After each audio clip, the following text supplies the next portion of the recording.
কোনোভাবেই শয়তানের রাস্তা, শয়তানের পথ অনুসরণ করো। তাফসীরের মধ্যে লিখছে শয়তানের পথ কি?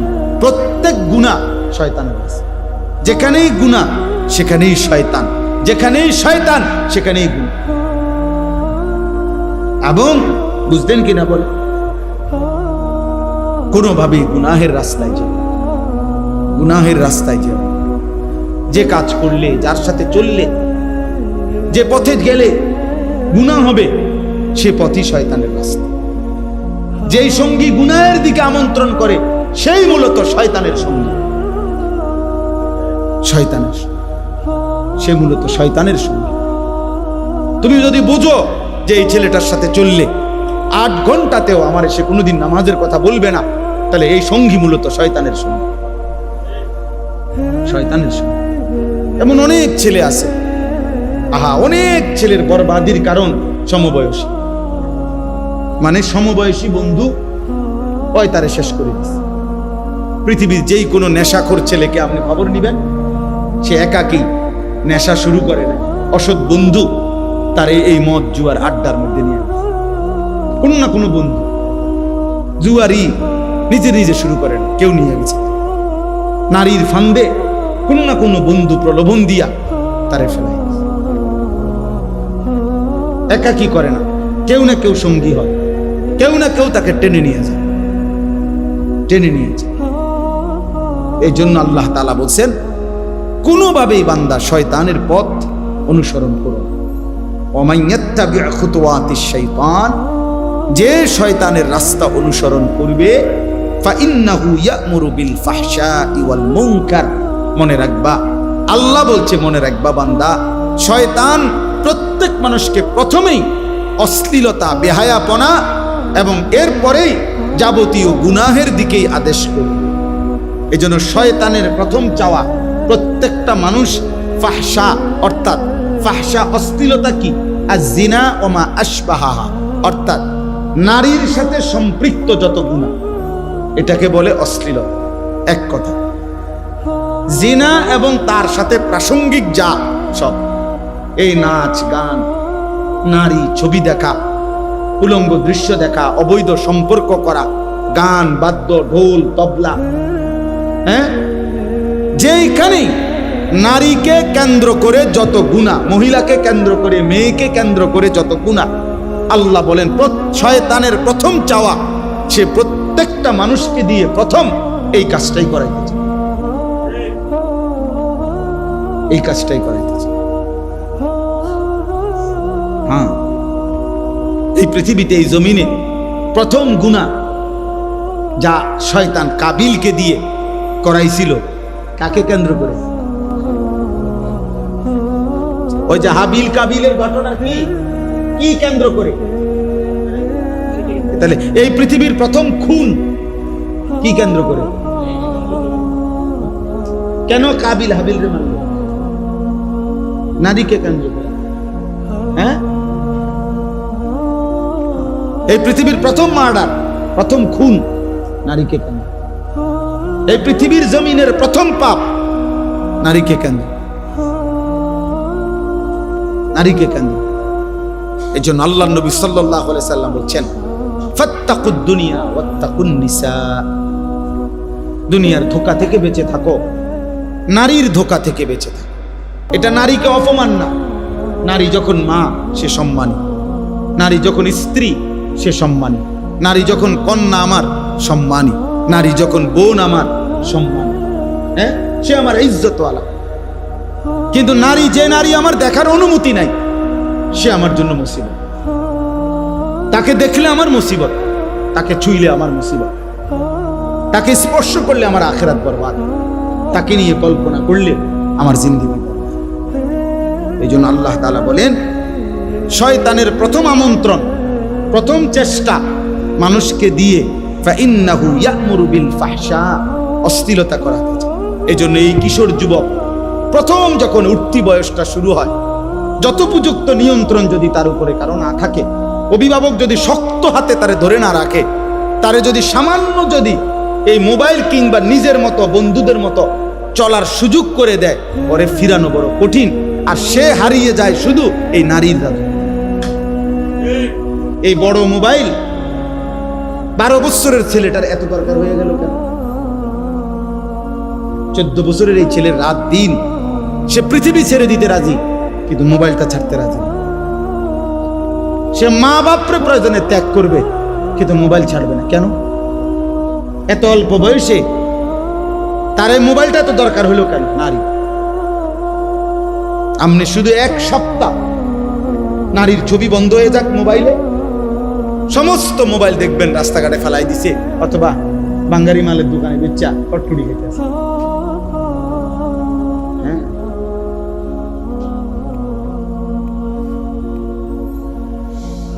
আমরা একবার পত্রিকায় পড়ছিলাম, কক্সবাজারে একবার একটা অত্যন্ত বিভৎস ভয়ানক নারী ধর্ষণের একটা ঘটনা ঘটছিল।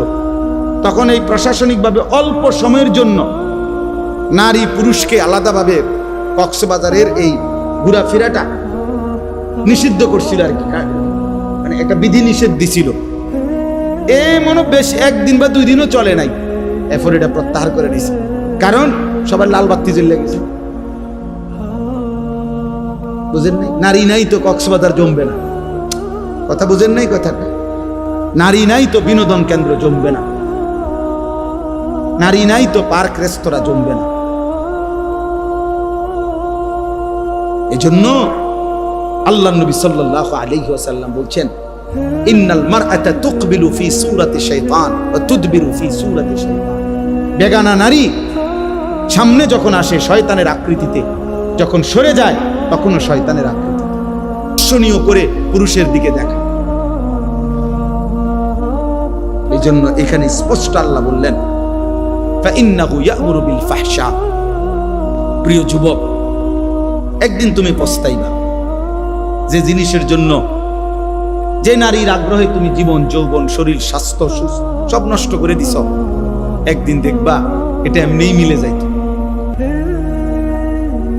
25-30 বছর বয়স হইলে অভিভাবক এমনিতেই বিবাহ শাদী করাইয়াই দেয়, অথবা বিবাহ হয়েই যায়, কন্যার বিয়েও হয়ে যায়, ছেলের বিয়েও হয়ে যায়। এই পৃথিবীতে এই পর্যন্ত মানুষের এই ধারা তো বিবাহের মাধ্যমে আসছে। তাহলে এই কোটি কোটি মানুষ সেই আদম হাওয়া থেকে যে সম্পর্ক হয়েই আসতেছে, সেটার জন্য নিজের থেকে কুত্তার মতো হয়ে যাওয়া কি দরকার? নিজের চরিত্র নষ্ট করার কি দরকার?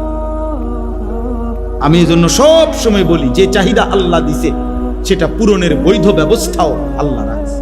ক্ষুধা যিনি দিছেন, হালাল খাবার তিনি রাখে নাই। তৃষ্ণা যিনি দিছেন, হালাল পানি তিনি রাখে নাই।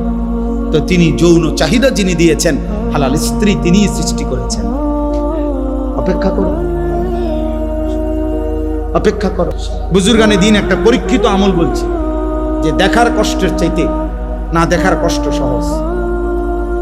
এটা পরীক্ষা করে দাও।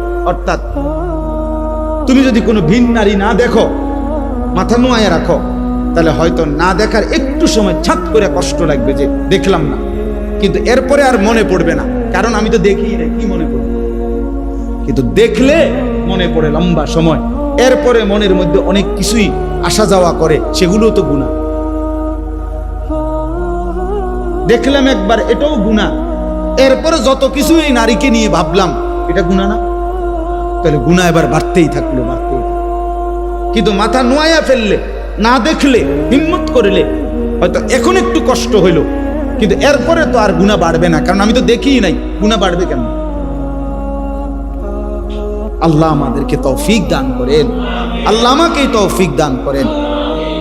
আল্লাহ তাআলা বলেছেন, এজন্য শয়তানের প্রথম আমন্ত্রণ শ্লীলতা, নারী, নারীকে কেন্দ্র করে, ওয়াল মুনকার, এবং যাবতীয় গুনাহের দিকে আদেশ করে। ওয়ালাউলা ফাদলুল্লাহি আলাইকুম ওয়া রাহমাতুহু মা যাকা মিনকুম মিন আহাদিন আবাদা। আল্লাহ তাআলা বলে, তাহলে বান্দা শুনো, আল্লাহর দয়া, আল্লাহর রহমত যদি কারো উপরে না হয়, কেউই নিজেই নিজেকে পবিত্র করতে পারবে না। কার দয়া লাগবে? কার রহমত লাগবে? তো তুমি আল্লাহর নাফরমানি করলে আল্লাহর রহমত কেমনে আসবে? তুমি আল্লাহকে একটা সেজদাও না দিলে আল্লাহর দয়া কিভাবে হবে? হ্যাঁ, কিভাবে হবে বলে? বলে তো ভাত খাও, ভাত তো আমি আগেই কইছি, আমি বারবার এটা বলতেছি, কিন্তু দুনিয়া চলবে। দুনিয়া যেহেতু আল্লাহ তাআলা কাফের, মুশরিক, বেঈমান, ইহুদি, খ্রিস্টান, হিন্দু, বৌদ্ধ, নাস্তিক, মুরতাদ, মানে যে আল্লাহকেই স্বীকার করেন, আল্লাহ তারে খাওয়াই কিনা, তো আমারে খাওয়াইতে অসুবিধা, আমি তো আল্লাহরে স্বীকার করি। আমাদের যত ছেলে বা আমরা যে যাই গুনাহ করি, তো এত আল্লাহকে তো অস্বীকার করে না, বুঝেন নাই আমার কথা? তো ডাইরেক্ট আল্লাহকে অস্বীকার করে, দেয়ার ইজ নো গড, ঈশ্বর বলতে কিছু নাই। এরকম অসংখ্য লক্ষ লক্ষ নাস্তিক আছে, আল্লাহ তাদেরকে যেহেতু খাওয়াচ্ছে, তো আমার খাওয়াইতে অসুবিধা। এই জন্য আল্লাহ তাআলা বলছে, বান্দা খাওয়াবো তো দুনিয়া ঠিক আছে, জেলখানার আসামিকেও তো খাইতে দেয়, খাওয়ানোটা তো আশ্চর্য না, আখিরাত আসল। আমরা এই জন্য উর্দুতে পড়ছি, ऐसे रहे या वैसे रहे वहां देखना फिर कैसे रहे। বুজুর্গানে দিন বলে যে, শোনো আল্লাহর বান্দা, দুনিয়া এভাবে কিংবা ওইভাবে, সুখে কিংবা দুঃখে, হাসি কিংবা কান্না, একভাবে না একভাবে তো পার হবেই, কাইটাই যাবে, কিন্তু ওয়াহা দেখনা ফির कैसे रहे, আসল দেখার বিষয় তো হলো ওইখানে কেমনে থাকবা, আখিরাতে কেমন থাকবা, আখিরাতে কবরে কেমনে থাকবা, জাহান্নামে কেমনে চলবে। ইন্নাল মুজরিমিনা ফি আযাবি জাহান্নামা খালিদুন, আল্লাহ বলে নিশ্চয়ই পাপীগণ চিরস্থায়ী জাহান্নামের আযাবে থাকবে। লা ইউফাত্তারু আনহুম, আল্লাহ বলেন লক্ষ কোটি বছরে জাহান্নামী এক সেকেন্ডের জন্য কোনো আযাবের বিরতি হবে না। খোদার কসম, দুনিয়ায় ফাঁসির আসামিও কখনো হাসি দেয়, দুনিয়ায় ক্যান্সার রোগী সেও যদি জানে আর এক সপ্তাহ পরে তার মৃত্যু নিশ্চিত, সেই লোকটাও মাঝে মাঝে কোনো কথায় হাসা দেয়। কিন্তু আল্লাহ বলেন লক্ষ কোটি কোটি বছর জাহান্নামের আগুনে জ্বলেও জাহান্নামীর মুখে কোনোদিন হাসি ফুটবে না। অহুম ফীহি মুবলিসুন, বিষণ্ণ আর মলিন চেহারা নিয়েই পড়ে থাকবে, চিৎকার করবে আর কাঁদবে। ওমা যালামনাহুম ওয়ালাকিন কানু হুমুজ জালিমিন, আল্লাহ বলবে বান্দা আমি কিন্তু তোমার উপরে জুলুম করি নাই, তুমি তোমার উপরে জুলুম করেছো। আমি তো হায়াত দিয়েছি, আমি তো সময় দিয়েছি বান্দা। আওয়ালাম নুআম্মিরকুম, আমল করার মতো সময় আমি দিয়েছিলাম বান্দা। দুপুর 1টা বাজে জোহরের আজান হয়েছে, বিকাল 5টা বাজে আসরের আজান হয়েছে, কিংবা 4:45 বাজে, মাঝখানে 4 ঘন্টা সময় ছিল। 10 রাকাত কিংবা 12 রাকাত জোহরের নামাজ পড়তে তো বান্দা 4 ঘন্টা লাগার কথা না, আমি তো সময় দিছিলাম। ফজরের নামাজ তো মাত্র 4 রাকাত, আমি তো সময় দিছি প্রায় 1 ঘন্টা, 1 ঘন্টা। 4 রাকাত নামাজ পড়তে কি 1 ঘন্টা লাগে? তাহলে আমি কি সময় দেই নাই? আল্লাহ বলবেন আমি জুলুম করি নাই, তুমি করেছো জুলুম, মনে করে দেখো। ওয়ানাদাউ ইয়া মালিকু লিয়াকদি আলাইনা রাব্বুক, জাহান্নামী জাহান্নামের আগুনে জ্বলতে জ্বলতে একটা পর্যায়ে ফেরেশতা, জাহান্নামের মালিক ফেরেশতা, জাহান্নামের দায়িত্বশীল যেই ফেরেশতা মালিক, তাকে ডাক দিবে। ডাক দিয়া বলবে ইয়া মালিকু, হে মালিক ফেরেশতা, লিয়াকদি আলাইনা রাব্বুক, তুমি আল্লাহকে বলো না এমন নির্মম এবং জাহান্নামের আগুনে না জ্বালাইয়া আমারে চিরতরে মৃত্যু দিয়ে দিতে, আমি যার পারছি না। খোদার কসম, কোরআন ক্বালা ইন্নাকুম মাকিসুন, ফেরেশতা বলবে না বন্ধু, এই জাহান্নামে তোমাকে অনন্তকাল এভাবেই থাকতে হবে, এমনই থাকতে হবে বান্দা, এমনই। লা ইউকদা আলাইহিম ফায়ামুতু, আল্লাহ বলেন বান্দা জাহান্নামের মধ্যে মৃত্যুর কোনো ফয়সালা নাই, কোনদিন মৃত্যু হবে না। কুল্লামা নাদিজাত জুলুদুহুম বাদদালনাহুম জুলুদান গায়রাহা কোরআন শরীফের আয়াত। আল্লাহ বলে জাহান্নামী প্রত্যেক সেকেন্ডে সেকেন্ডে যখন শরীরের চামড়াগুলো জ্বলে যাবে, তৎক্ষণাৎ নতুন চামড়া হয়ে যাবে।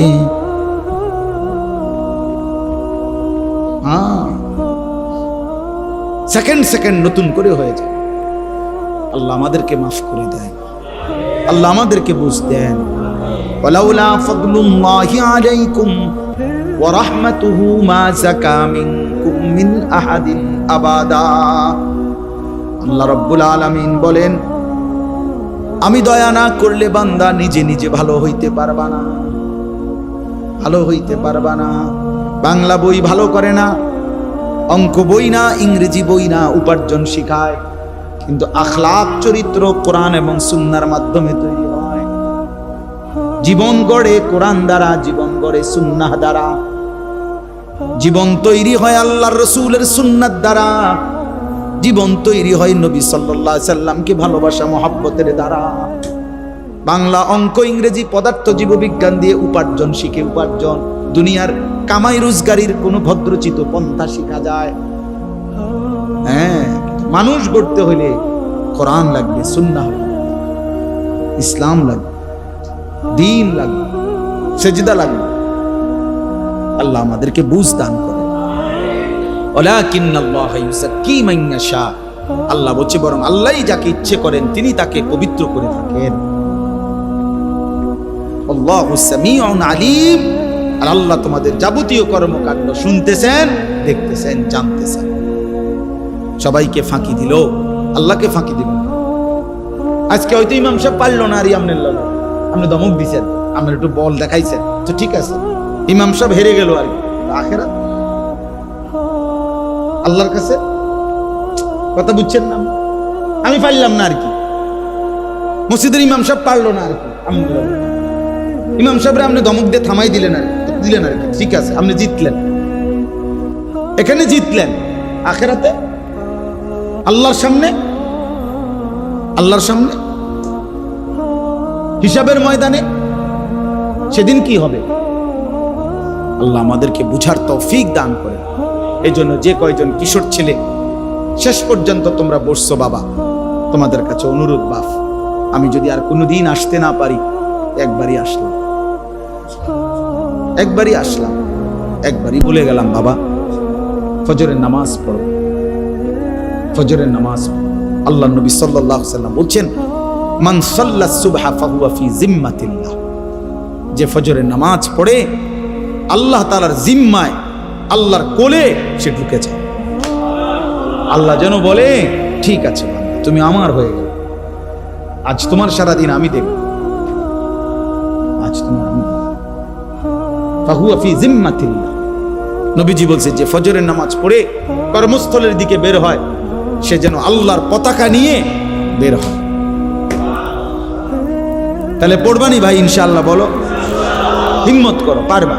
মোবাইলে অ্যালার্ম দাও, মোবাইলের মধ্যে 5টা অ্যালার্ম দেওয়া যায়, প্রত্যেকটা এরকম ছোট মোবাইলে, বড়গুলোর কথা আমি জানি না, ছোট মোবাইলে আমাদের এগুলোতে 5টা অ্যালার্ম দেওয়া যায়। অর্থাৎ যেমন আমাদের বাসার সামনে, আমার বাসার সামনের মসজিদে 4:55-তে ফজরের জামাত, তাহলে 4:55-তে যেহেতু ফজরের জামাত, তা আমি দেখা গেছে 4:20, 4:30, 4:40, 4:50 এভাবে অ্যালার্ম দিয়ে রাখি। সব মানে একটার পর একটা বাজে, 10 মিনিট পর পর। অনেক সময় ঘুমের, আমি অনেক রাত্রে ঘুমাই, তো যার কারণে অনেক সময় একটা বাজছে, টিপ দিয়ে বন্ধ করে দিছি, তো আবার বাজে, আবার বাজে, 4টা বাজতে বাজতে 4টে অ্যালার্ম একটা পর্যায়ে ভেঙে যায়। আর কতক্ষণ ভেঙে দাম, তখন ঘুম ভেঙে যায় সম্ভব। এবং অ্যালার্মের একটা মজার বিষয় হলো যে অ্যালার্ম দেওয়া যদি কেউ মোবাইল বন্ধও থাকে, তারপরও অ্যালার্মের টাইমে কি বাজে? অ্যালার্ম মোবাইল বন্ধ করে দিছি, কিন্তু অ্যালার্ম কি করবে? যদি দিয়ে রাখি অ্যালার্ম বাজে। ঘড়ি আছে, অ্যালার্ম ঘড়ি 200-400 টাকা দিয়া একটা অ্যালার্ম ঘড়ি কিনলে, এটা কানের কাছে রাখো, ফজরের নামাজ 4 রাকাত পড়ে ঘুমাও। যদি ঘুম বাকি থাকে আরো, ঠিক আছে, আবার ঘুমাও। আমরা তো আবার ঘুমাই, কারণ আমি তো রাত্রে দেরিতে ঘুমাই, তা আমি তো আবার ফজর পরে আবার ঘুমাই। নবী সাল্লাল্লাহু আলাইহি সাল্লাম কি পরিমাণ গুসা করলে, নবীজি সাল্লাল্লাহু আলাইহি সাল্লাম বলছে, 5 ওয়াক্ত নামাজ পড়লি না উম্মত, তো মনে রাখিস তোর হাসর হবে ফেরাউনের সাথে, নমরুদের সাথে, কারুনের সাথে, হামানের সাথে, মানে এই পৃথিবীর চিহ্নিত কাফের যারা, পৃথিবীতে এর চাইতে বড় মাফের কাফের আর কেউ আছে? এদের সাথে নবী বলছে। তাহলে নবীজি সাল্লাল্লাহু আলাইহি সাল্লাম এই কথাটা এমনি রসিকতা করে বলছেন, কথা বলেন না, এটাকে এমনি মানে মজাক করে বলছে।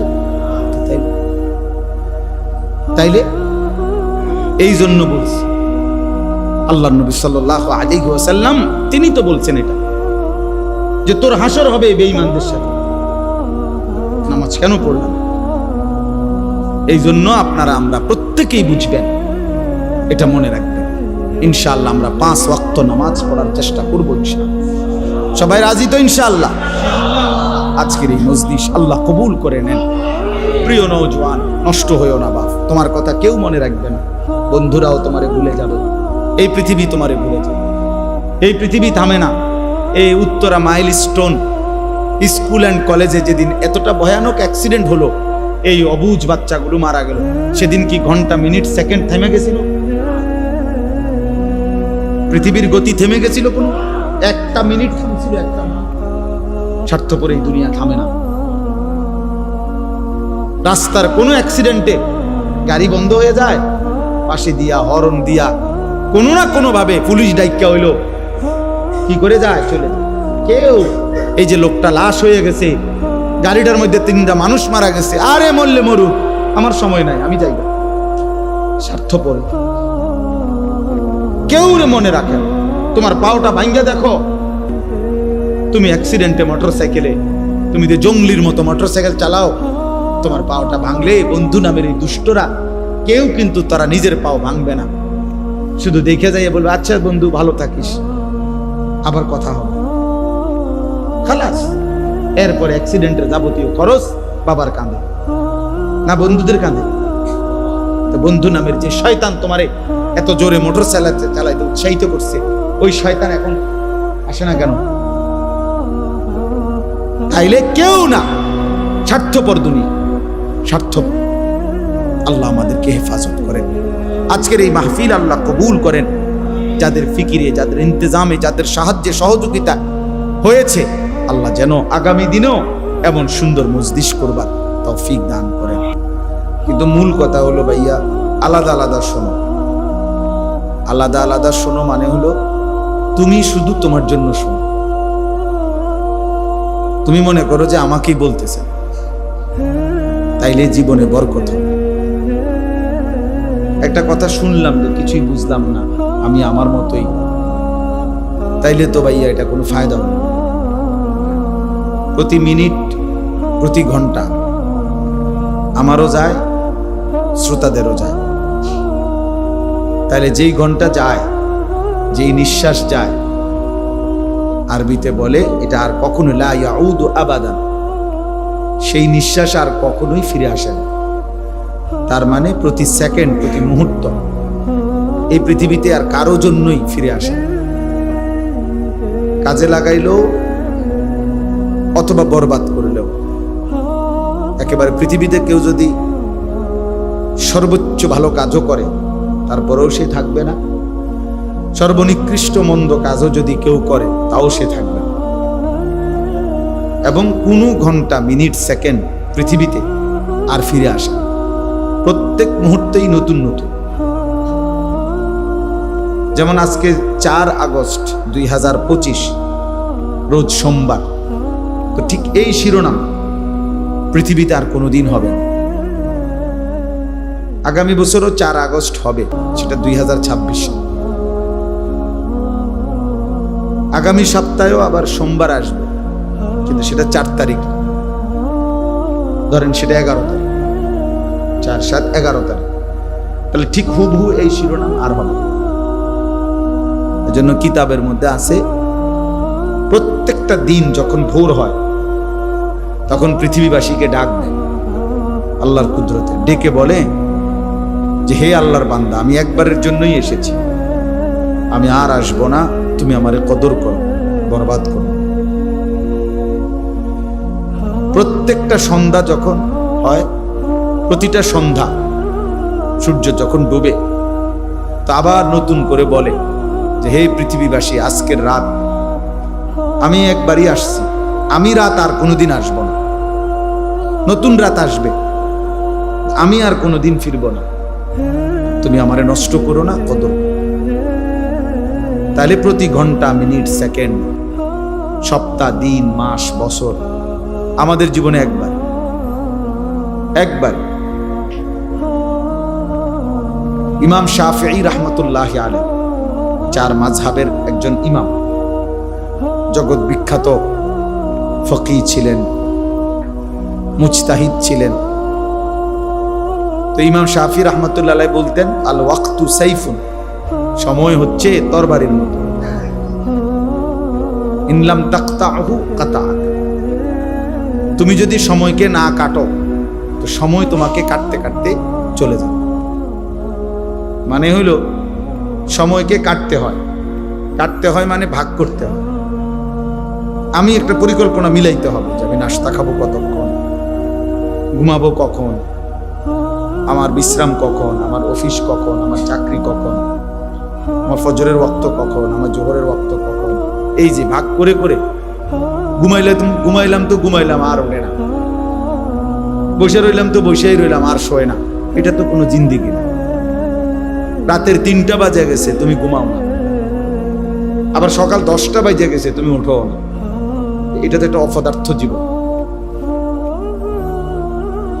এটা তো একটা অপদার্থ ব্যক্তির জীবন, পাগল ছাগলের জীবন, যে যার জীবনের কোনো লক্ষ্য উদ্দেশ্য নেই, যার জীবনের কোনো হিসাব কিতাব।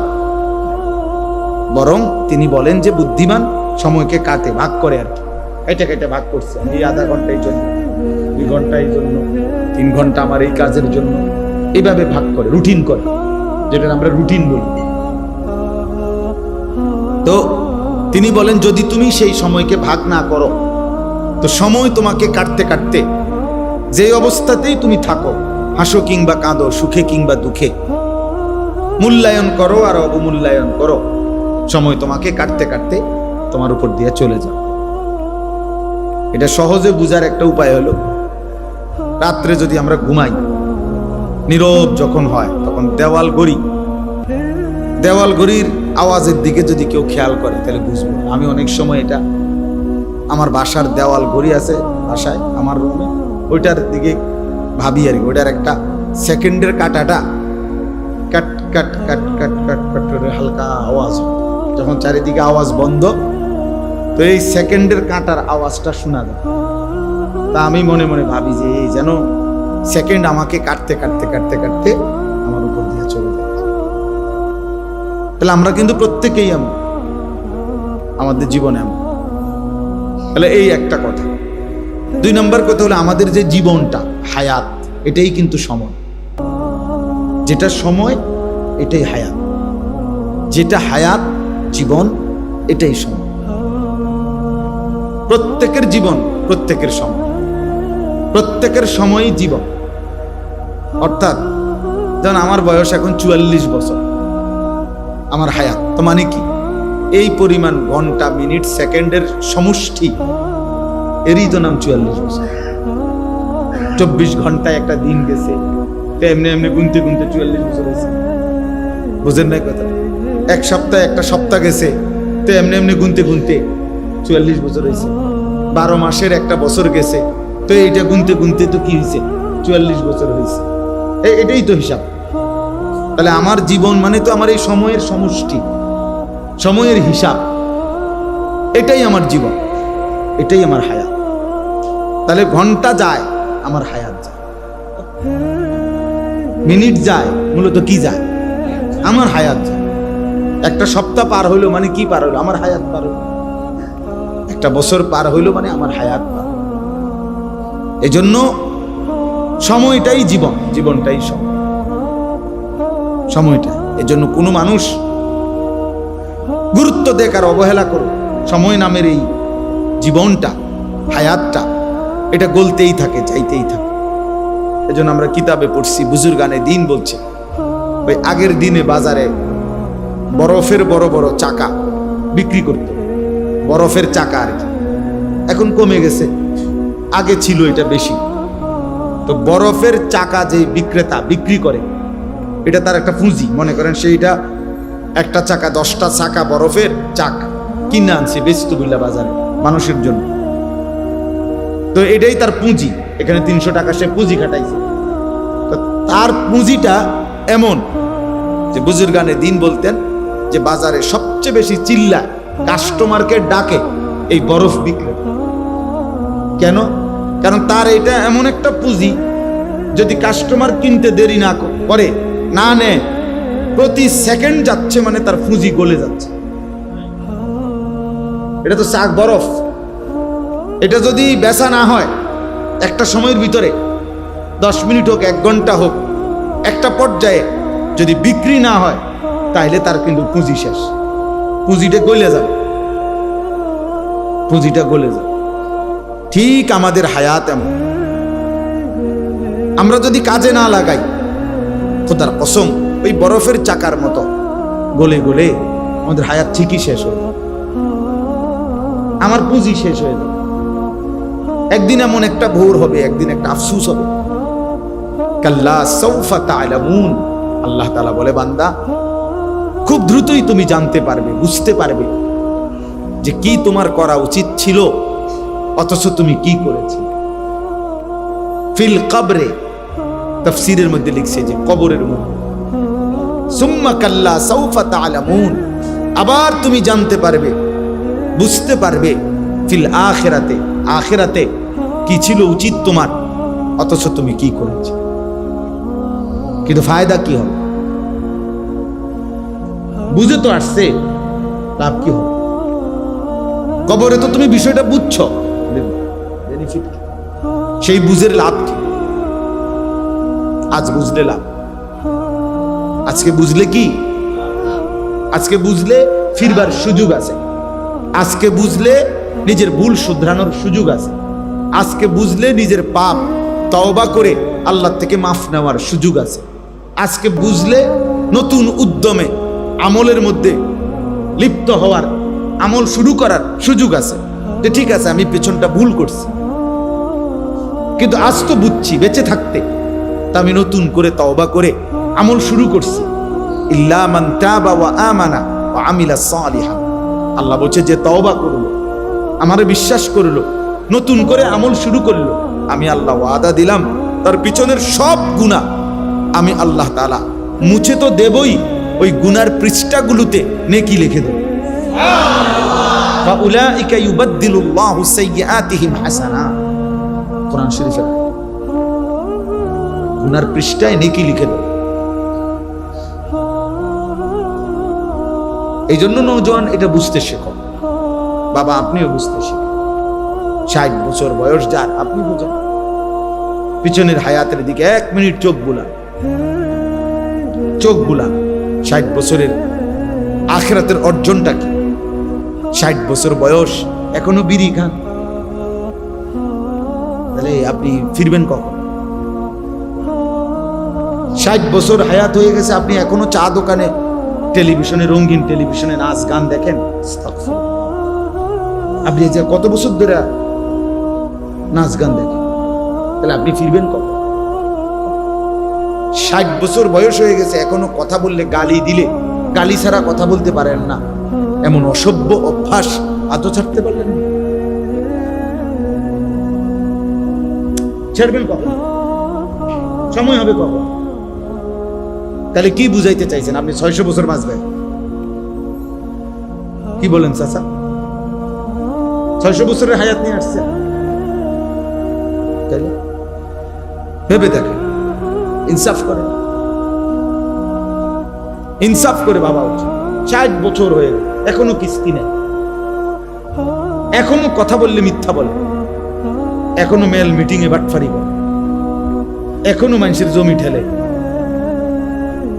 এখনো রাস্তার মহিলার দিকে রাক্ষসের মতো হা করে তাকায়া থাকে। কি নিকৃষ্ট মানুষ! তাইলে ফিরবে কখন? কত বছর পর? গুনাহ ছাড়ার টাইম হবে কোন? আখিরাত মনে পড়বে কোন? আল্লাহকে চিনবে কোন? এবার তোমরা ছেলেরা বলো বাবা, 365 দিনে 1 বছর, 365 দিনে কোনদিন যে ফজরের নামাজ পড়লা না, তুমি আব্বা বলো যে আর কোনোদিন পড়তা না, তাই কেমনে পড়বা? তুমি তো 365 দিন হয়ে গেছে, খোদার 1 বছর কোনোদিন ফজরের নামাজ পড়লা না। আল্লাহকে এইভাবে ভুলে যায় মানুষ? মুসলমান আল্লাহকে এইভাবে ভুলে যায়? ইসলাম এভাবে ত্যাগ করে মানুষ? 365 দিনের 1 বছরে কোনোদিন মনে পড়লো না, তাহলে কি হবে? এটা এর পরিণতিটা কি? এজন্য এটা জরুরি বিষয় মনে রাখবেন বাবা। কুরআনুল কারীমের মধ্যে আছে, খোদার কসম, আল্লাহ বলছে বান্দা যখন অব্যাহত গুনাহ করতে থাকে, মানে ধারাবাহিক, আল্লাহ বলেন আমি একটা সময় সিদ্ধান্ত নেই যে ঠিক আছে আমি তাকে এই মন্দ পথেই, গুনার পথেই চালাবো, একদিন তাকে এই পথেই জাহান্নামে ফেলবো। কোরআন শরীফের আয়াত। আর ঠিক আছে তোরে আর কোনোদিন ফিরাবো না, ভাত খানানো দরকার, খাওয়াবো বেটা, দুনিয়া চলা দরকার, ঠিক আছে এগুলা চলবে, বউ বাচ্চা ভাত তরকারি এগুলা হবে, এগুলা তো আমি আল্লাহ তাআলা কাফের বেঈমান রেও খাওয়াই, তোরে খাওয়াইতে সমস্যা, কুত্তা বিলাইরে আমি ভাত খানা খাওয়াই, জন্তু জানোয়ারকে আমি খাওয়াই, তোরে সমস্যা, তোদের মানুষের চাইতে তো আমি জানোয়ারকে বেশি খাওয়াই। আল্লাহ তাআলা মানুষকে বেশি খাওয়ায় না জানোয়ার। প্রাণীবিদ্যা গবেষকদের কথা হলো একটা হাতি একদিনে 250 কেজি খাবার খায়, 90 লিটার পানি পান করে। একটি তিমি সাগরের একদিনে আর একবারে 200 জন শক্ত সামর্থ্যবান যুবক যে পরিমাণ খানা খায়, এক লোকমায় তিমি যে পরিমাণ খানা খায়। তাই দুনিয়া আমরা বেশি খাই, দুনিয়া আমরা বেশি ভোগ করি, তাইলে ভেবে দেখেন খুব বেশি দুনিয়া আমরা কি ভোগ করলাম? সে কারণে আল্লাহকে ছেড়ে দিলাম, আখিরাতকে ছেড়ে দিলাম। এই জন্য বললাম, আল্লাহ বলছে নুয়াল্লিহি মা তাওয়াল্লা ওয়া নুসলিহি জাহান্নাম। বান্দা মনে রেখো একদিন আমি তোমার এই ভুল পথেই, গুনার পথেই চালাবো। অনেক দিন হয়ে গেছে নাফরমানি, বেশি বাড়াবাড়ি করতেছো। 30 বছর ধরে ব্যবসা করো, একদিনও প্রতিদিন একদিনও সত্য বলো না, প্রতিদিন ওজনে কম, ব্যবসা। মুসলমান 30 বছর ধরে ব্যবসা করো, প্রত্যেকবারই সুদে টাকা নিতেছ, সুদে দিতেছ, কিস্তি নিতেছ, এটা মুসলমান? ঠিক আছে চলো, ঠিক আছে চলতে থাকো, আর ফিরাবো না, আর ফিরাবো। আল্লাহ যদি সিদ্ধান্ত নেয় তা আল্লাহকে ফেরাবে কি? আল্লাহর সিদ্ধান্ত থেকে আমাদের ফেরানোর কার যোগ্যতা আছে? বুঝেন না? আমি তো আফসোস করি ওই মানুষের জন্য, বাঁকা হয়ে গেছে বুড়া, এখনো বিড়ি সিগারেট। আমার খুব ভয় লাগে যে হায় চাচা, এই চাচার যদি হালাত হয় যে মৃত্যু পর্যন্ত আর কোনোদিন ফিরলো না, তো এই দুর্গন্ধওয়ালা মুখ নিয়া উনি নবীজির সামনে কেমনে দাঁড়াবে? কিভাবে দাঁড়াবে উনি? বলেন, ইনসাফ করে। এরকম এক একটা বিষয়। আজকে 40 বছর 30 বছর একজন মুসলমান, আপনার ঘরে রঙিন টেলিভিশন চলে প্রত্যেক দিন, প্রতিদিন বউ বাচ্চা ছেলে মেয়ে নাচ গান দেখে, নর্তকীর ছবি দেখে। আহা, তার মানে 30 বছরও একজন মুসলমানের মনে পড়লো না যে এটা গুনাহ? কি রে ভাই, বুঝেন নাই আমার কথাটা? আপনি কি 30 বছরও কোনোদিন একটু চিন্তা করলেন না যে আমার সন্তান পরিবারকে এর থেকে ফেরানো দরকার? কোনোদিন মনে পড়লো না? এটা কেমন? এত শক্ত মুসলমান হয় কেমন? মুসলমান এত শক্ত পাপী হয় কেমন? বলেন। এইটা আপনি ভাবেন, ছেলেরা, বাবা তোমরাও কতদিন ধরে নামাজ পড়ো না? 5 ওয়াক্ত নামাজ যে কোনোদিনে পড়ো না, আমার বাপ, তুই মুসলমানের বাচ্চা হলে কেমন? কে তোমারে বললো মুসলমান? কে তোমারে বললো মুসলমান?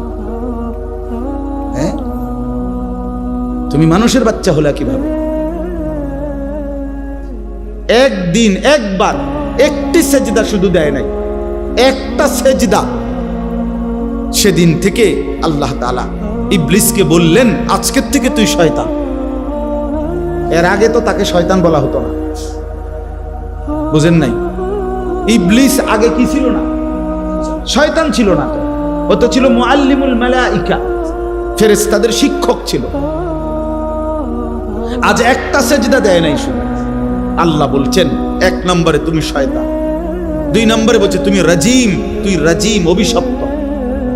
তিন নম্বরে বলছে ওয়া ইন্না আলাইকাল লানাতা ইলা ইয়াউমিদ্দিন, ইবলিস এখন থেকে নিয়ে কিয়ামত পর্যন্ত তোর উপরে আমি আল্লাহর লানত, লানত তোর উপরে। এজন্য বেনামাজি তোর উপরে আল্লাহর লানত। বেটা, তোদের যাদের কপালে সেজদা নাই, ওই কপালে আল্লাহর লানত। বেটা, খোদার লানত পড়ে। তুমি ভাত খাও, আরে বললাম না ভাত তো জানোয়ারও খাও। পেশাব পায়খানা করো, পেশাব পায়খানা তো জানোয়ারও। ঘুম যাও, ঘুম তো জানোয়ারও যা। যৌন চাহিদা পূরণ করো, হ্যাঁ, যৌন চাহিদা তো জানোয়ারের, কুত্তা বিলেরও তো বাচ্চা হয়, কুকুর শুয়োরের বাচ্চা হয় না, গরু ছাগলের বাচ্চা হয় না। তো জীবন মানে এটুকুই। ভাত খাইলাম, ঘুম যাইলাম, পেশাব পায়খানা করলাম, আর লজ্জাস্থানের যে চাহিদা আছে সেটা পূরণ করলাম, খালাস। এর নাম জীবন, এর নাম মানুষ, এর নাম মুসলমান। বেনামাজি ছেলে তোমরা এখানে বেশিরভাগ, চেহারা দেখেই তো বোঝা যায়। আমি তো বুঝি বাবা, আমি তো বুঝি। মুসলমানের সমাজে সেজদা না দিয়ে এত বড় নিকৃষ্ট জানোয়ারের মতো জীবন কেমনে কাটাও? রাস্তার কুত্তার দিকে দেখো না, কুত্তাও সেজদা দেয় না, তুমি জানোয়ারও সেজদা দাও।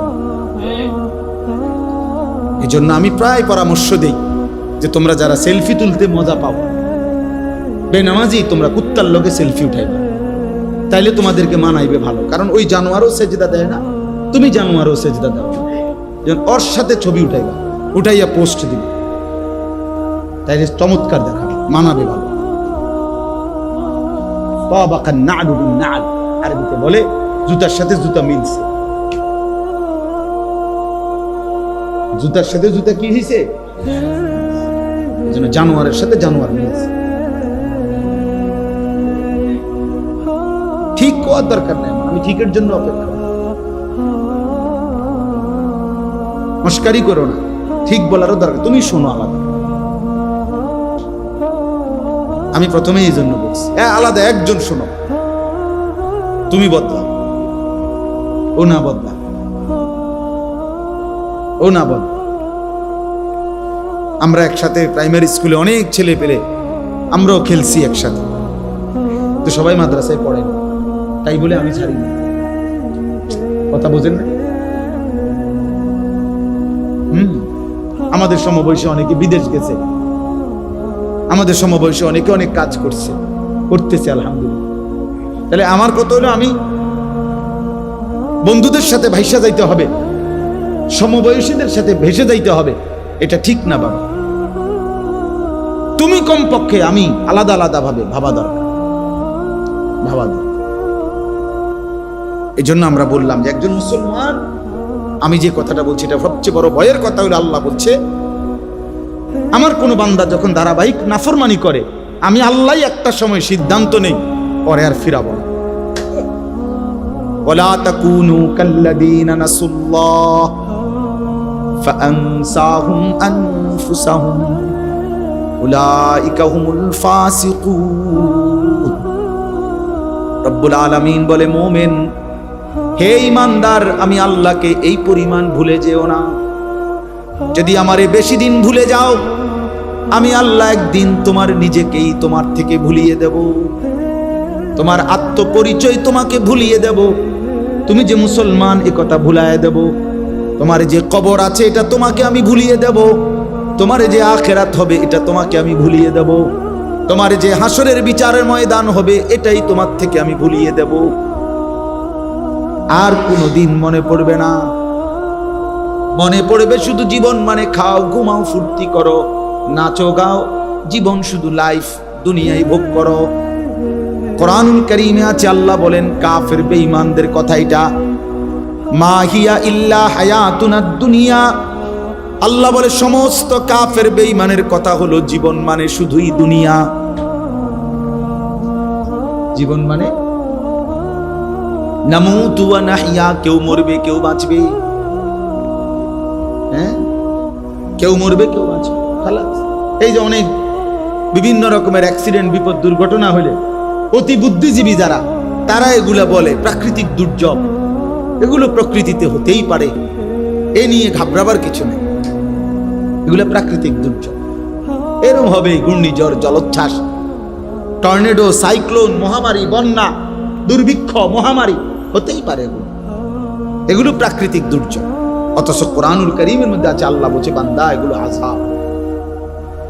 আর কেন দেই আমি? লাআল্লাহুম ইয়ারজিউন। আল্লাহ বলছে আমার বাকি বান্দাগুলো যেন আমার এই আযাবের চিহ্ন দেখলার কাছে যেন ফিরে আসে, এই জন্য আমি আযাবের এই নমুনাগুলো মাঝে মাঝে দেখাই, বাকিরা যেন ফিরে আসে। ওই ভাই, ওই ছেলে, তোমরা যে কোন কথা বলো কেন? ছেলে ছাড়ো, এই হেলাম ছাড়ো, দেখি তো জমিদারের হাট নিয়ে ছাড়ো বেটা, ওদিকে আসো, আরো দিকে আরো আসো, আরো আসো। তো অল্প বয়সে উঠতে লাগছো একদম, সামনে তো ভ্যান গাড়ি দিয়ে নেওয়া লাগবে তোমার।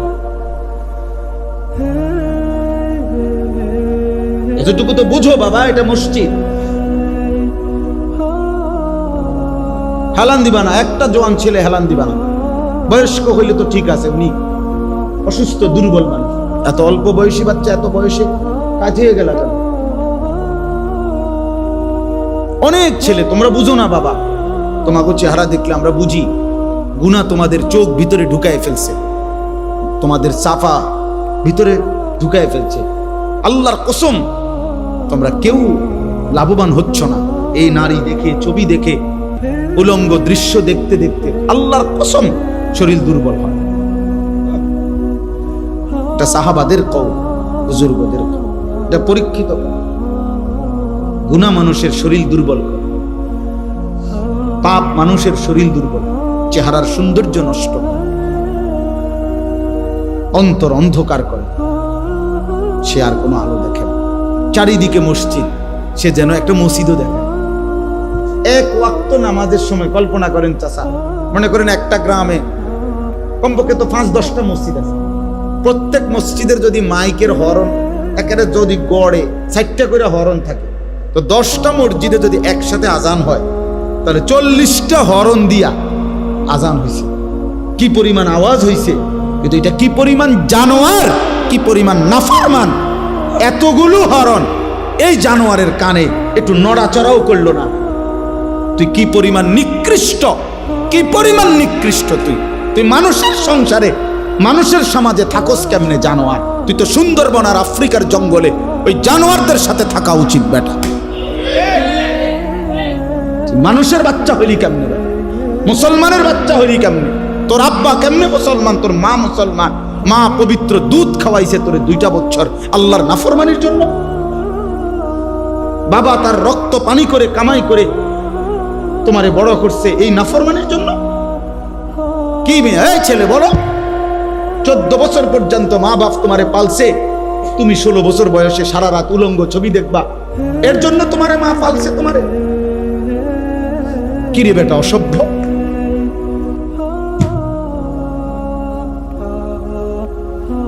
তোমা করে বুঝিয়া মা বাবা এই কষ্ট করে রক্ত পানি করে বড় করছে এ দিন রাত মোবাইল টিপবার জন্য।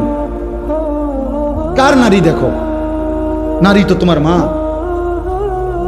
নারী তো তোমার বোন, নারী তো তোমার খালা, নারী তো তোমার দাদি। লজ্জা করে না? মনে পড়ে না ওদের কথা?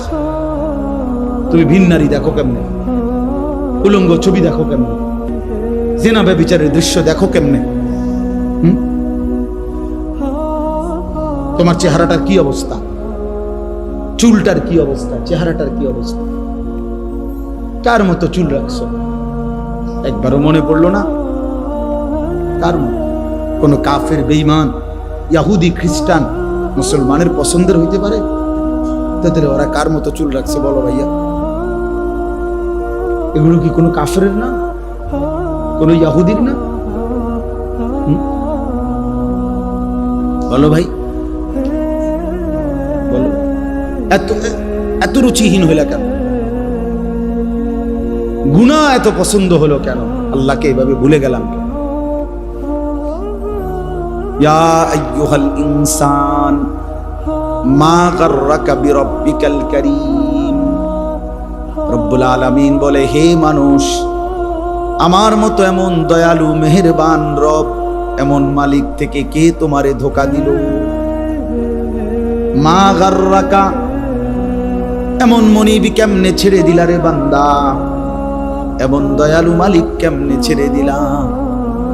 যে আমি তোমারে 7 আসমান জমিন আমি তো দিয়েছি, প্রতিদিন সূর্য তো আমি উঠাই, চাঁদ আমি উঠাই, রাত আমি বানাই, দিন আমি বানাই, সকালের আলোটা আমি ফুটাই, রাত্রের অন্ধকারটা আমি নিয়ে আসি বান্দা।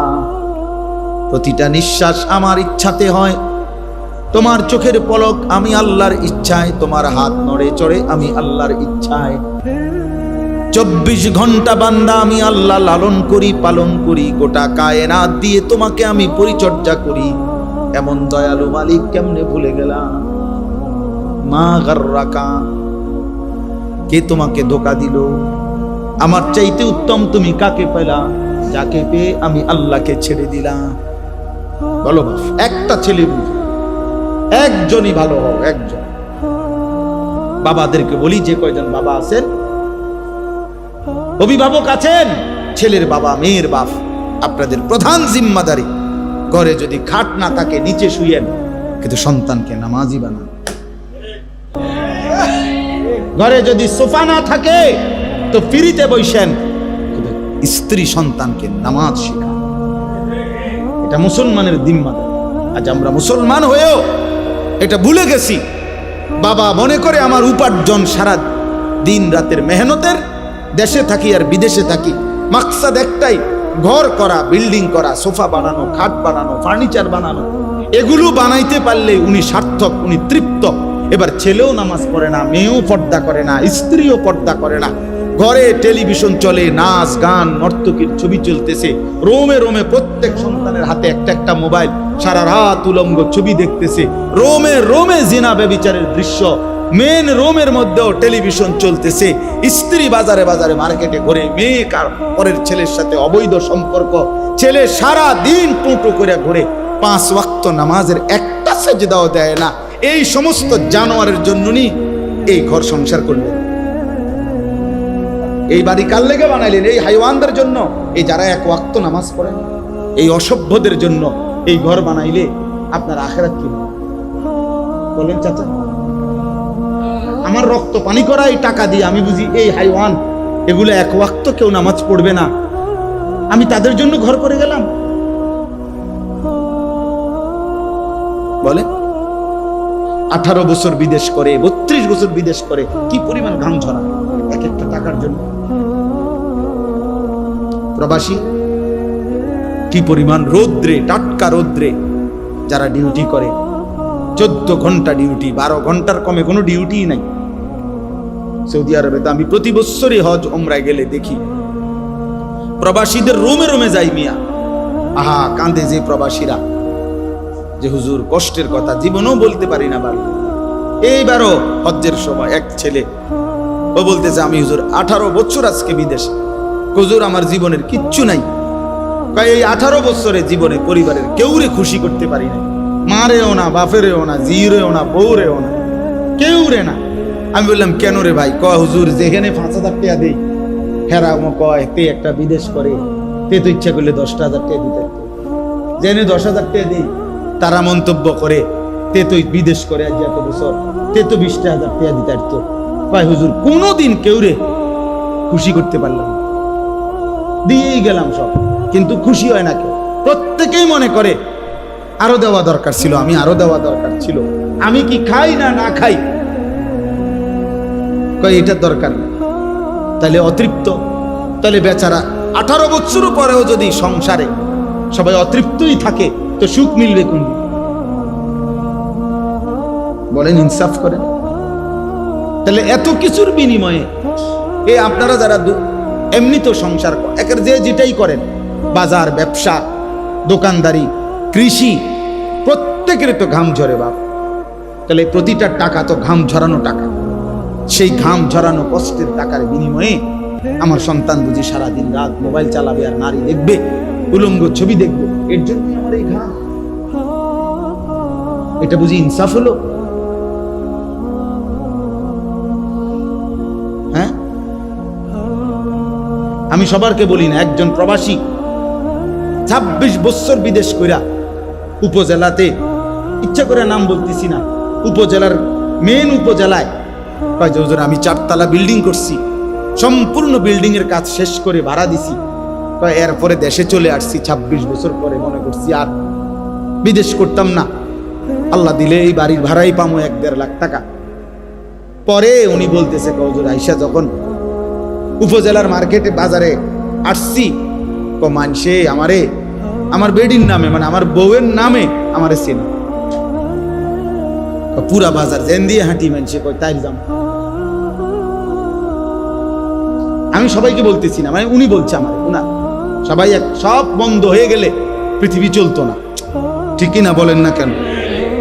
কিন্তু বলার উদ্দেশ্য হলো ওই বাচ্চারা আমারে জড়ায় ধরে কানছে, সিএনজির থেকে নাইমা আমারে দেখা, আমি দাঁড়াইয়াছিলাম বাজারের, মানে ওই উপজেলার একটা বাজারে, জড়ায় ধরে কাইন্দা আমার এই কথাটা বলছে, হুজুর আমি শেষে মানে লজ্জায় যে, অর্থাৎ আমার মহিলা, আমার স্ত্রী এই পরিমাণ বাজারে ঘুরছে যে প্রত্যেকটা রিক্সাওয়ালাও আমার বেডির চিনি। আজ আমারে কয় ওই তাই জামাই অমুক মহিলার নাম ধরে বলে, বিনীত লজ্জায় আমি এই নিজ গড়া বাড়ি ছেড়ে আমি গ্রামের বাড়িতে চলে গেছি। তাকে বলছি না, এই শহরে থাকতাম না, এই শহরের মানুষ আমার স্ত্রীকে দিয়ে আমার ছেড়ে। কথার কথা, তাহলে ভাইয়া বলো। এক বাবা বলছে আমারে যে আমি হুজুর 7 বছর বিদেশ করে দামি বিল্ডিং এর 4 তলার ফ্ল্যাটে বউ বাচ্চারে ভাড়া রাখি, তা করে প্রতিটা মাসে তাদের জন্য সব টাকা দেই। 3 বার ফোন দিছি বাড়িতে, বিবিও ধরে না। 3 বার ছেলের মোবাইলে ফোন দিছি, ছেলে কয় যে আব্বু আমি গেমস খেলতেছি, পরে ফোন দেবো। এরপরে আবার অপেক্ষা করে আবার দিছি 3 বারের পরেও আমার ছেলে কয়, বললাম না তোমাকে গেমস খেলতেছি, পরে ফোন দেবো, বললাম না আব্বু, বারবার ফোন দিচ্ছ কেন? আল্লাহর কসম মক্কা শরীফে বলছে লোকটা আমার। পরে কয় হুজুর আমি কেউরে না বইলা এরপরে বিদেশ থেকে বাড়িতে আসছি। আইসা কয় আমার ফুতেরে এই 4 তলা বিল্ডিং থেকে লাইট থাইয়া বা পাও দি লাইট থাইতে নিচে নামাইছি। বেডিরও বলছি বউরে সবগুলার গ্রামের বাড়িতে রাখা বুঝিয়ে এনে থাক, শহরে থাকার লাগবে। আমার রক্ত পানি করা টাকা বিনিময়ে তোমার গেমস খেলা, আমার সাথে কথা বলার কি নাই? না, জন্মদাতা বাপ, এই জীবনের অর্জন একজনই বুঝে, আপনার সন্তানকে দিন শিখানো আমার দায়িত্ব। প্রয়োজনে খাট কম হবে, প্রয়োজনে সোফা না হবে। আমার আব্বা আলহামদুলিল্লাহ, আমরা 5 ভাই 3 বোন। আমার বাবা মৃত্যুর সময় আমাদের জন্য কোনো বিল্ডিং করে দিয়ে যায় না, ঘর করে দিয়ে যায় না। 2015 সালে আব্বা ইন্তেকাল করছে, কিন্তু আমরা 5 ভাই 3 বোনকে দিন শিখাইছে বাবা। 5 ভাই আলহামদুলিল্লাহ আল্লাহর দয়া আলেম হয়েছে। বিনিময়ে 2015 সালে আব্বা যখন ইন্তেকাল করছে, এখন 25 সাল, 10 বছর। এই 10 বছরের ব্যবধানে আব্বার মৃত্যুর পরে আমরা 5 ভাই আলাদা আলাদা জায়গা কিনছি, বিল্ডিং করছি, ঘর ফার্নিচার সব কিছু কিনছি, কোনো অসুবিধা হয়েছে না। আব্বা না করে দেওয়ার পরেও এডি আমগো হইছে, কিন্তু আব্বা দিন শিখায় গেছে। এখন আল্লাহর কোরআন যদি আমি পড়ি তাহলে আমারও নেকি, খোদার কসম আমার আব্বার কবরও নেকি। আমার আব্বাও লাভ, আমিও। এই আমার বাপে লাভ না? আর আমি যদি আপনাদেরকে একটা কথা এখন বললাম, ওয়াজ করলাম, এটার কোনো যদি সোয়াব হয় আমার, তা আমার আব্বার কবরও যাবে, আমার আমল নামা তো কি হবে? তাহলে কাম হয়ে গেছে না? বিল্ডিং তো হইছেই আমারও, আর আব্বাও তো কাম হয়ে গেল, আব্বারও কাম হইলো, আমারও। আমরা 5 ভাই 5টা মসজিদে জুমা পড়াই, তো এর নিয়ে কি নেই? কথা বলেন না কেন? তো এই নেই কি আমার বাবার কবর? 5 ভাই 3 বোনের 8 জন ভাই বোনের যতজন সন্তান সবাই মাদ্রাসায় পড়ে।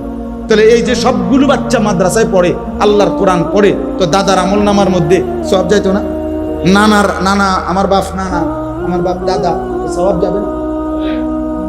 কারণ উনি তো ওনার সন্তানদেরকে দিন শিখানোর কারণে এখন আমরাও আমাদের বাচ্চাদেরকে কি শিখাচ্ছি? তাইলে এই জন্য আমাদের মূল ডিউটি আমার সন্তান, আমাদের মূল ডিউটি আমাদের স্ত্রী, স্ত্রী সন্তানের ঈমান আমল নামাজ, এটা আমাদের জিম্মাদারি। খানা আলু ভর্তা দিয়ে খাইলেও পেট ভরে যায়, 10 রকমের গোশত লইয়া বইল কিছুক্ষণ খাইলে পেট ভরে যায়। 10 আইটেমের তরকারি যার আছে সে কোনো 1 বালতি ভাত খায় না, বরং সে একটা নির্দিষ্ট পরিমাণ খানা খাইয়েই কি পেট ভরে যায়। তো দুনিয়া তৃপ্ত, এমনিতে একটু পরে পেট ভরে যায়। আখিরাত আল্লাহ আমাদেরকে বুঝার তৌফিক দান করে। অতএব আমি যে কথাগুলো বলতে চাইলাম, ছেলেরা বাবা তোমাদেরকে বলছি, ধমক দেওয়া মূল মাকসাদ না। তোমার সাথে কোনো ঝগড়া করে আসি নাই আমি, না তোমার সাথে কোনো ঝগড়া করতেছি, তো তোমারে মনে করাই না। তোমরা যে কয়জন ছেলে বসছো, তোমাদের এই ছেলেদের মধ্যে অধিকাংশেরই চেহারা বলছে তোমরা নামাজ পড়ো না। আমার বাপ কেন নামাজ পড়ো না? আল্লাহকে ভুলে থাকার মধ্যে কি স্বার্থ?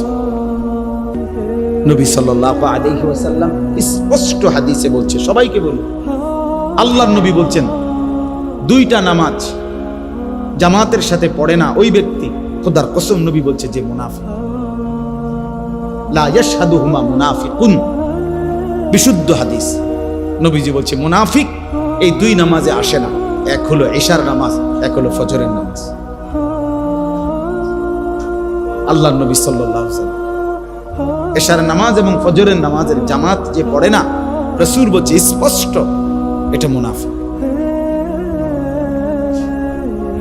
হযরত আব্দুল্লাহ ইবনে ওমর রাদিয়াল্লাহু তাআলার ছেলে আব্দুল্লাহ ইবনে ওমর বলেন যে আমরা নবীজির জামানায় যে ফজরের নামাজে অনুপস্থিত থাকতো, আল্লাহর কসম তিনি বলেন আমরা নবীজির জামানায় তাকে মুনাফিক হিসাবেই ধারণা করি। ফজরের নামাজ যে পড়ে, উচ্চ ভাইয়া, হ্যাঁ। হযরত আব্দুল্লাহ ইবনে মাসউদ বলেন রাদিয়াল্লাহু তাআলা আনহু, তিনি বলেন আমরা নবীজির জামানায় চিহ্নিত মুনাফিক যারা, ঘোষিত মুনাফিক, চিহ্নিত, যেমন আব্দুল্লাহ ইবনে উবাই চিহ্নিত মুনাফিক ছিল, যে চিহ্নিত মুনাফিকরাও ফজরের নামাজের জামাতে আসতো এই লজ্জায় যে মানুষ তো ডাইরেক্ট মুনাফিক ডাকবে, এজন্য লুকাইবার জন্য, মানে সে যে মুনাফিক এটা যেন সে না বুঝে, এটা লুকাবার জন্য হলেও নবীর জামানায় চিহ্নিত মুনাফিকরাও ফজরের নামাজের জামাতে আসতো। তাহলে তুমি মুমিন, এবার তোমার হালাত কি বলেন? বলেন। আল্লাহর নবী সাল্লাল্লাহু আলাইহি সাল্লাম বলেন ফজরের নামাজ যে পড়ে না সে খবিস। খবিস খবিস হাদিস এটা স্পষ্ট। খবিসান নফস, শুধু খবিস না, রাসূল বলেছে তার কলজাটা, তার ভিতরটাও খবিস, তার ভিতরটা শুদ্ধ খবিস। এই খবিস একেবারে খবিস। আর খবিস থাকে কোথায়? টয়লেটে। খবিসের মূল ঠিকানা কোথায় জানেন? টয়লেটে, পেশাব পায়খানা। কেমনে বুঝছিলেন? নবীজি সাল্লাল্লাহু আলাইহি সাল্লামের আমল ছিল তিনি টয়লেট বাথরুমে ঢুকতে পানা দোয়া পড়তেন, যেটা এই দোয়ার অর্থই হলো আল্লাহ আমি খবিস থেকে কি চাই? পানাহ চাই। তাহলে বোঝা গেল খবিস কোথায় থাকে। তো নালে এই কথা বলতেন কেন? বিসমিল্লাহ আল্লাহুম্মা ইন্নী আউযু বিকা মিনাল খুবুসি ওয়াল খাবাইস। তাহলে বোঝা গেল খবিস কোথায় থাকে। এই জন্য এই বেনামাজি ফজর পড়ে না যেগুলো অপদার্থ, এগুলো যখন ঘুম থেকে উঠে এটি মূলত বাথরুমের থেকে ওঠে, বাথরুমের টাঙ্কির থেকে ওঠে। এদের সারা দেহে পায়খানা, এদের সারা দেহে পেশাব। আচ্ছা, আরো প্রমাণ শুনেন। আল্লাহ নবী সাল্লাল্লাহু আলাইহি সাল্লাম বলেন যে ফজরের নামাজ পড়ে নাই, ঘুমায়েছিল। আল্লাহ রাসূল সাল্লাল্লাহু আলাইহি ওয়াসাল্লাম বলেন যাকা রাজুলুন বালাশ শাইতানু ফি উযুনাইহি। নবীজি বলেন এটা এমন লোক যার দুই কানে শয়তান পেশাব করে দিয়েছে। শয়তান তার দুই কানে মুইতা দিছে। এর শয়তান তো 6 মাসের বাচ্চা, ঠিক না? বুঝেন না এমনি কথা? শয়তান কি 6 মাসের বাচ্চা যে পেশাব অল্প করবে? শয়তান তো অনেক বয়স্ক, তার পেশাবও তো বেশি। তাহলে শয়তান কারো গায়ে মুতলে তার তো তোষক শুদ্ধ বিজ্জা যায়।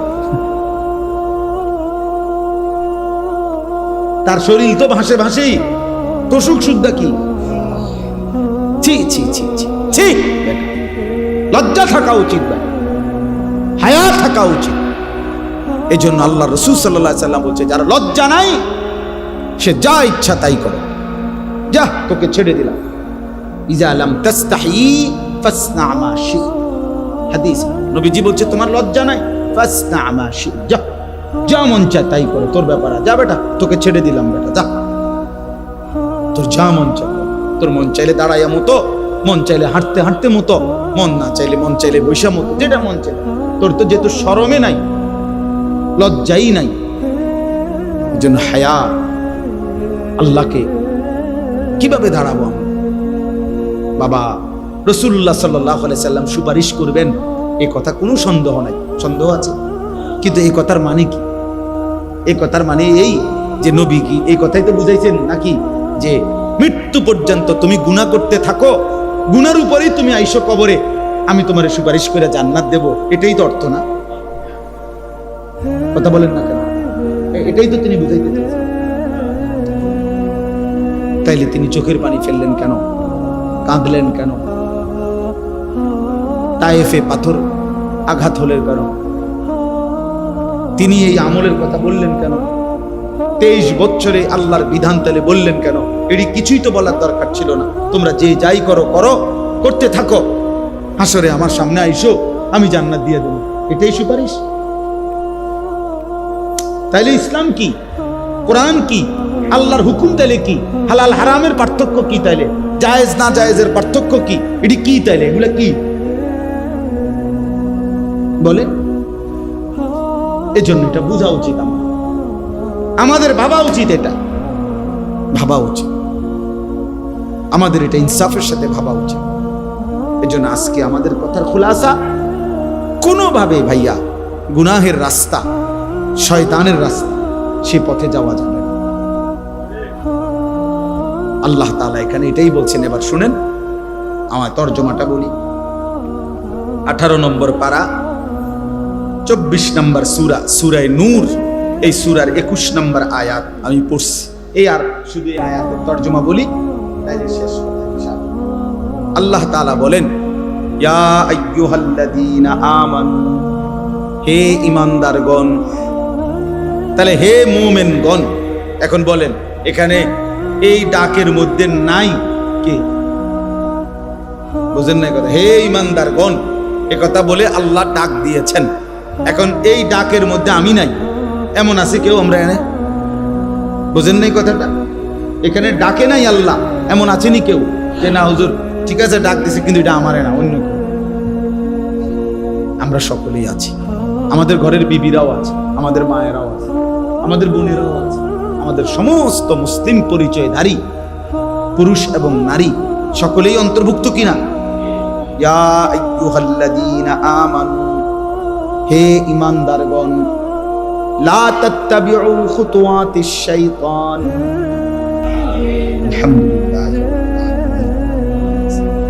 আল্লাহুম্মা আনতাস সালাম ওয়া মিনকাস সালাম, তাবারাকতা ইয়া যাল জালালি ওয়াল ইকরাম, ইয়া আরহামার রাহিমিন, ইয়া আরহামার রাহিমিন, ইয়া আরহামার রাহিমিন। ربنا ظلمنا أنفسنا وإن لم تغفر لنا وترحمنا لنكونن من الخاسرين ربنا آتنا في الدنيا حسنة ওয়াফিল আখিরাতি হাসানাহ ওয়া কিনা আযাবান নার। রব্বিরহামহুমা কামা রব্বায়ানি সগীরা। রব্বানা হাব লানা মিন আজওয়াজিনা ওয়া যুররিয়াতিনা কুররাতা আ'য়ুন ওয়াজআলনা লিল মুত্তাকিনা ইমামা। মাওলায়ে করিম রব্বুল আলামিন, আমরা গুনাহগার গোলাম, গভীর রজনীতে আপনার ঘর মসজিদে আল্লাহ আপনার দুয়ারে ভিখারি হয়ে আপনার শাহী দরবারে দুইখানা হাত উঠাইলাম।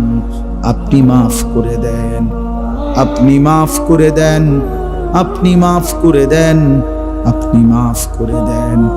আযাব দিলে আপনার কোনো লাভ নাই, মাফ করে দিলে আপনার কোনো ক্ষতি নাই, মাফ করে দিলে আপনার ভান্ডারে কমবে না, মাফ না পেলে আমাদের উপায় থাকবে না। জাহান্নামের আযাবে জ্বলা সম্ভব হবে না, কবরের আযাব সইতে পারবো না। মাওলা মাফ করে দেন, মাফ করে দেন। আল্লাহ আমাকেই মাফ করে দেন, আমার এই বাবা ভাইদেরকে মাফ করে দেন, কিশোর নওজোয়ান ছেলেগুলোকে মাফ করে দেন। ওরা বোঝে নাই মাওলা, ওরা বোঝে নাই মাওলা। ভুল তো করে ফেলেছে, আপনি মাফ করে দেন। নামাজ তো ছেড়ে দিয়েছে অনেক দিন, আপনি মাফ করে দেন। ফিরে আসবার তৌফিক দেন। আল্লাহ আপনি তো দিলের মালিক, আপনি তো দিলের মালিক। আপনি ছেলেগুলোকে নামাজি বানিয়ে দেন। আপনি চাইলেই এরা সেজদা দিবে মাওলা, আপনি চাইলেই এদের জিন্দেগি বদলে যাবে মাওলা। ইয়া মুকাল্লিবাল কুলুব সাব্বিত কুলুবাহুম আলা দীনিক। আল্লাহ আপনি চেয়েছেন বলেই তো ওমর বদলে গেছে, আপনি চেয়েছেন বলেই তো হাজারো সাহাবী বদলে গেছে মাওলা। আল্লাহ এদের মা তো মুসলমান, বাবা তো মুসলমান, এদেরকেও পুরা দিনদার হিসাবে কবুল করে নেন। আল্লাহ একটা ছেলেকে বঞ্চিত করবেন না মাওলা। আল্লাহ এই কিশোর নওজোয়ান ছেলেগুলো ভালোবেসেই এসেছে মাওলা, আপনার ঘরেই বসেছে মাওলা, আপনার কথাই শুনেছে মাওলা। আল্লাহ আপনি একটা একটা ছেলেকে বদলে দেন, বদলে দেন মাওলা, বদলে দেন মাওলা। আমি ভিক্ষা চাইলাম মাওলা, আমি ভিক্ষা চাইলাম মাওলা। আল্লাহ সেজদাওয়ালা কপাল বানিয়ে দেন, কাঁদনেওয়ালা চোখ বানিয়ে দেন, জিকিরওয়ালা জবান বানিয়ে দেন, মোহাব্বতওয়ালা দিল বানিয়ে দেন, সুন্নতওয়ালা জীবন বানিয়ে দেন। আল্লাহ কাউকে বঞ্চিত করেন না, সুপারিশ থেকে বঞ্চিত কইরেন না, হাউজে কাউসার থেকে বঞ্চিত কইরেন না, নবী পাকের সুপারিশ থেকে বঞ্চিত কইরেন না মাওলা। আল্লাহ আপনি দয়া করেন, আপনি দয়া করেন, আপনি দয়া করেন। আমার বাবা চাচা যারা মুরব্বী, আরো বেশি নেক আমলের তৌফিক দান করেন। মা বোনদেরকে পর্দা পুশিদা দান করেন। মা ফাতেমা রাবেয়া বসরিয়ার মতো বানিয়ে দেন। উলামায়ে কেরামকে আল্লাহ তাআলা ঈমান আমল দান করেন। আল্লাহ হায়াতে তয়্যিবা আফিয়া দান করেন। মসজিদের ইমাম সাহেবকে হায়াতে তয়্যিবা দান করেন। মুয়াজ্জিন খাদেমদেরকে কবুল করে নেন। কমিটির প্রতিটা সদস্যকে আল্লাহ আপনি কবুল করে নেন। মুসল্লি বাবা চাচা ভাইদেরকে কবুল করে নেন। সমস্ত কবরবাসীদেরকে মাফ করে দেন, মাফ করে দেন। সমস্ত কবরবাসীদেরকে মাফ করে দেন। কিয়ামত পর্যন্ত কবরের আযাব মাফ করে দেন। কবরগুলোকে জান্নাতের টুকরা বানিয়ে দেন। আল্লাহ আজকের এই ইসলাহি মজলিসখানা আপনি কবুল করে নেন। আগামী দিনেও সকলে মিলে মিশে এমন আয়োজন করার তৌফিক দান করেন। আল্লাহ আয় আল্লাহ, অনেকেই দোয়া চেয়েছে, অনেকভাবেই দোয়া চেয়েছে। প্রত্যেকের নেক মাকসাদ আপনি পূরণ করে দেন।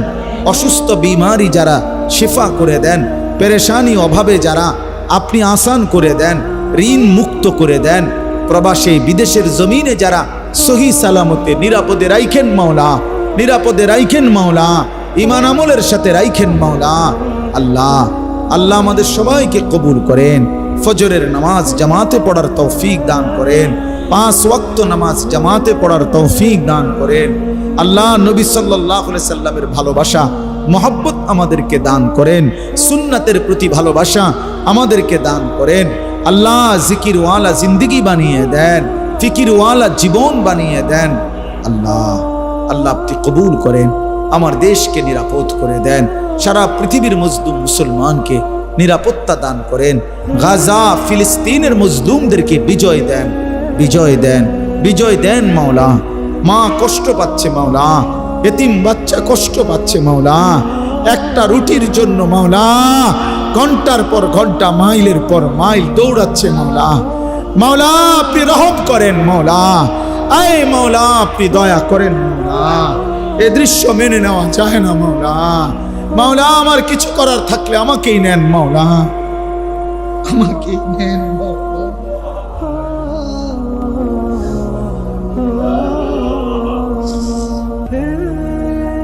এই কারীম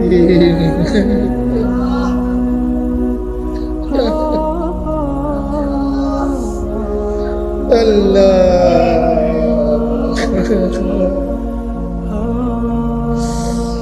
12 কিলোমিটার মাওলা পায়ে হেঁটে যে বাচ্চা একটা রুটির জন্য গেল, সে লাশ হয়ে ফিরে আসলো আল্লাহ আল্লাহ। এক টুকরা রুটির অভাবে 3 সন্তান মারা যাচ্ছে মাওলা। আল্লাহ আপনি গাজার বিজয় দেন, ফিলিস্তিনের বিজয় দেন, ইসরায়েলকে ধ্বংস করে দেন, নেতানিয়াহুকে ধ্বংস করে দেন, এই জালেমদেরকে ধ্বংস করে দেন, এই জালেমদেরকে ধ্বংস করে দেন। আয় মাওলা আপনার বন্ধুর উম্মত মাওলা,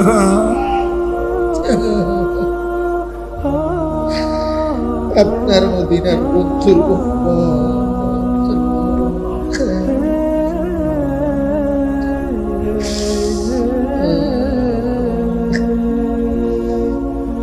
আল্লাহ এই ছেলেগুলোকে নামাজি বানায় দিয়েন মাওলা। এদের চুল সুন্দর করে দেন, এদের চেহারা সুন্দর, এদের দাড়ি সুন্দর করে দেন, এদের আখলাক সুন্দর করে দেন। আগামী দিনে ইমাম মাহাদির সৈনিক হওয়ার তৌফিক দেন, দাজ্জালের বিরুদ্ধে লড়বার হিম্মত দান করেন। রব্বির হামহুমা কামা রব্বায়ানি সগীরা, রব্বির হামহুমা কামা রব্বায়ানি সগীরা। সাল্লাল্লাহু তাআলা আলা খাইর খালকিহি মুহাম্মাদিন ওয়া আলিহি ওয়া আসহাবিহি আজমাইন। সুবহানা রাব্বিকা রাব্বিল ইজ্জাতি আম্মা ইয়াসিফুন ওয়া সালামুন আলাল মুরসালিন ওয়ালহামদুলিল্লাহি